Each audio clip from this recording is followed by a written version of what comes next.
पिछले 15 दिनों से राजस्थान की सियासत में जो कंफ्यूजन चल रहा था, ऐसा लगता है कि वो कंफ्यूजन अब दूर होने वाला है। इसके साथ ही मारवाड़ की सियासत में नए राजनीतिक समीकरण भी बनते हुए दिख रहे हैं। इसमें सबसे चौंकाने वाली व बड़ी खबर यह निकलकर सामने आ रही है कि आरएलपी के उम्मीदवार बेनीवाल कल कांग्रेस ज्वाइन कर लेंगे। इसके साथ ही खबर यह भी निकलकर सामने आ रही है कि नागौर की सीट पर आरएलपी के साथ कांग्रेस का गठबंधन हो जाएगा। अगर जो बातें निकलकर सामने आ रही है ये सारी सही है, तो फिर मारवाड़ की सियासत में एक व्यापक राजनीतिक समीकरण बनने की संभावना भी इसमें दिख रही है। अब नया बनने वाला राजनीतिक समीकरण भारतीय जनता पार्टी को नुकसान पहुंचा सकेगा या नहीं, ये तो जनता तय करेगी। लेकिन सियासत में जो पिछले 15 दिन से रस्साकसी चल रही है, अब ऐसा लगता है कि वो अंतिम दौर में है और अब कभी ना कभी हाँ करते करते बात बन गई है, यही लग रहा है। कुल मिलाकर जो बातें निकलकर सामने आई है उससे ये लग रहा है कि कुछ बातें हनुमान बेनीवाल मनाने में कामयाब रहे और कुछ बात हरीश चौधरी ने अपनी रख ली और दोनों ही नेता ने अपनी अपनी बाजी रखते हुए पार पटक ली है, ये निकलकर सामने आ रहा है। हालांकि आधिकारिक तौर पर अभी भी कुछ भी स्पष्ट नहीं है, क्योंकि गोविंद सिंह डोटासरा ने आज प्रेस वार्ता के दौरान गठबंधन की चर्चा जब मीडिया ने उनसे करी तो कहा कि बात चल रही है, मल्लिकार्जुन खड़गे बताएंगे, आधिकारिक होगा तब पता चलेगा।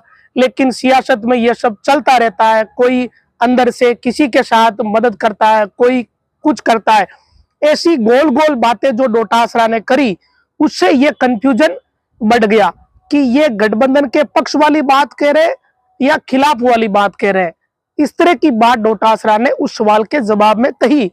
लेकिन ट्विटर से लेकर बाड़मेर के राजनीतिक हलकों में लगभग इस बात को लेकर सभी संतुष्ट और आश्वस्त दिख रहे हैं कि ये उम्मीदवार बेनीवाल कल कांग्रेस का दामन थाम लेंगे और उन्हें कांग्रेस ज्वाइन करवा रहे हरीश चौधरी।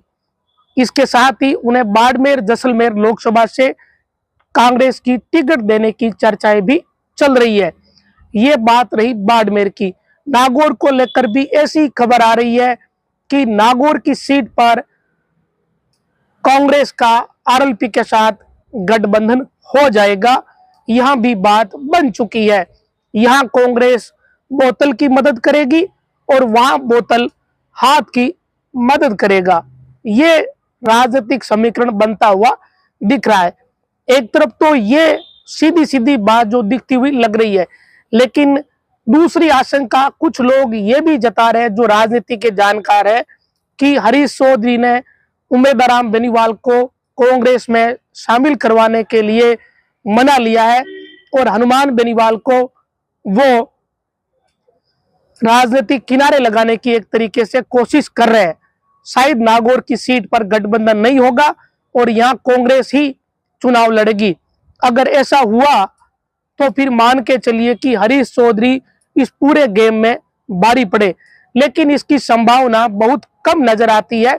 संभावना यही ज्यादा लग रही है कि बेनीवाल 2 सीट मांग रहे थे, फिर कांग्रेस ने एक बीच का रास्ता निकाला, हरीश चौधरी को भी मनाया, हरीश चौधरी ने भी अपनी बात मनाई होगी और कुछ बात बेनीवाल ने भी अपनी रखी। एक तरीके से कहे कि दोनों ने अपनी अपनी बातें रख ली और उम्मीदवार बेनीवाल कांग्रेस में आ रहे हैं। वो कांग्रेस के सिंबल पर चुनाव लड़ेंगे और इधर नागौर में बोतल के सिंबल पर हनुमान बेनीवाल चुनाव लड़ेंगे। कुल मिलाकर जो सिनेरियो यही प्रतीत हो रहा है।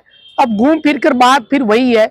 ये चीजें तभी साफ हो पाएगी जब सब कुछ आधिकारिक होगा, क्योंकि इतना कंफ्यूजन हो गया है 15 दिनों में कि ठीक ठीक किसी बात का जवाब तभी मिलेगा जब नेता खुद अपने मुंह से इन बातों का जवाब देंगे। क्योंकि आज डोटासरा ने भी ऐसी घुमा फिरा कर बात कही कि उससे कंफ्यूजन बढ़ाई है, कम नहीं हुआ।